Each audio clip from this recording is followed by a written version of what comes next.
myself Pankaj Jain, Assistant Professor Law BCS Government PG College Dhamtari.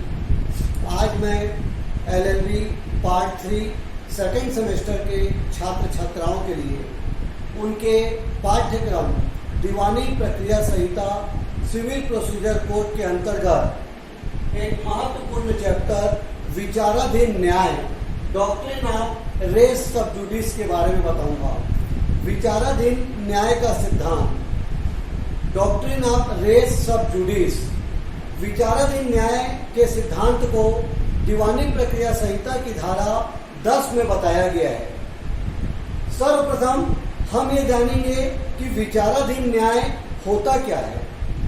एक ही वाद कारण पर यदि दो अलग अलग न्यायालय के द्वारा उन्हीं पक्षकारों के बीच वही मामला यदि सुना जाए तो चूंकि दोनों ही मामले में वाद हेतु एक समान है, अतः जब तक पहले वाले न्यायालय का निर्णय न आ जाए तब तक वही मामला दूसरे वाले न्यायालय में रोक दिया जाएगा, स्थगित कर दिया जाएगा। इसी सिद्धांत को विचाराधीन न्याय के नाम से जाना जाता है। सरल शब्दों में आपको बता दूं, एक ही वाद कारण पर एक ही वाद का हेतु पर दो अलग अलग मामला नहीं लाया जाएगा। यदि पक्षकार वही है, पक्षकार उनमें से कोई है, या दोनों ही मामले में मामला वही है, प्रत्यक्षता और सारता, तो वही मामला दो बार अलग अलग नहीं लाया जाएगा। अब हम देखेंगे विचाराधीन न्याय की आवश्यकता क्यों पड़े। आप जानते हैं हमारे देश में न्यायालय में मामले का अंबार सा लगा हुआ है। आज न्यायालय में लगातार मामलों की संख्या बढ़ती जा रही है। यही कारण है कि न्यायालय की बढ़ती हुई संख्या पर रोक लगाने के लिए ही तो आजकल लोक अदालत का बहुत अधिक प्रचलन है, ताकि मामले आसानी से सुलझा लिए जाएं। तो न्यायालय में मामले का अंबार लगना न केवल न्यायालय के लिए कष्टकारी है, वरन राज्य के लिए भी कष्टकारी है और उन पक्षकारों के लिए भी कष्टकारी है जिनका मामला है। अतः विचाराधीन न्याय की आवश्यकता इसलिए पड़ी ताकि मामले के पक्षकार, न्यायालय और राज्य पर जो मामलों का अनावश्यक बोझ पड़ता है उसे काफी हद तक कंट्रोल किया जा सके। दूसरा हेडिंग देखेंगे कि विचाराधीन न्याय क्या है। मैंने आपको बताया दीवानी प्रक्रिया संहिता की धारा 10 में रेस सब जुडिस का वर्णन किया गया है।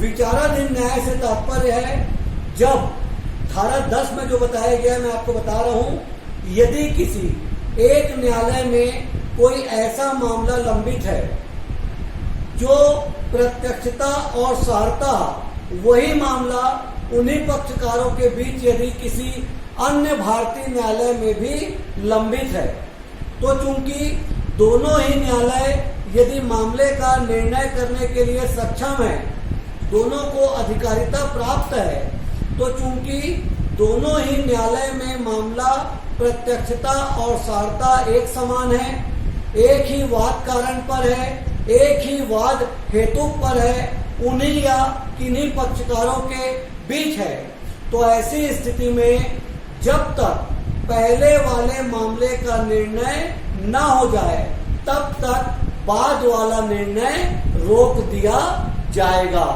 इसी को बोलते हैं विचाराधीन न्याय का सिद्धांत। अर्थात उन्हीं या किन्हीं पक्षकारों के बीच एक ही वाद हेतु पर, एक ही समान कारण पर यदि कोई प्रश्न विवादक है और दोनों मामलों में वही प्रश्न प्रत्यक्षता और सारता विवादक है, तो बार बार उसी मामले को नहीं सुना जाएगा। ऐसी स्थिति में जब तक पहले वाले न्यायालय का निर्णय न आ जाए तब तक बाद वाला न्यायालय में वो मामला स्थगित कर दिया जाएगा। इसी को विचाराधीन न्याय का सिद्धांत कहते हैं। इसमें आप याद रखिएगा, विदेशी न्यायालय में मामला लाया जा सकता है, क्योंकि भारत का न्यायालय और विदेशी न्यायालय अलग है। यदि कोई एक मामला भारत के न्यायालय में लंबित है और वही उन्हीं पक्षकारों का मामला विदेशी न्यायालय में लंबित है, तो यहाँ पर विचाराधीन न्याय का सिद्धांत लागू नहीं होगा।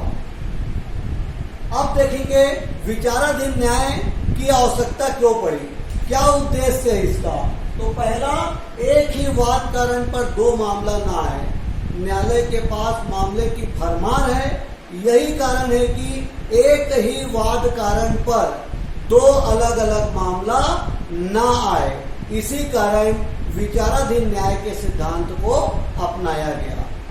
दूसरा, वाद की बहुलता को रोकना। मैंने आपको पहले ही बताया, न्यायालय के पास मामलों की भरमार है और बार बार यदि वही मामला, एक समान मामला दो न्यायालय सुने तो निश्चित रूप से वादों का अंबार लग जाएगा।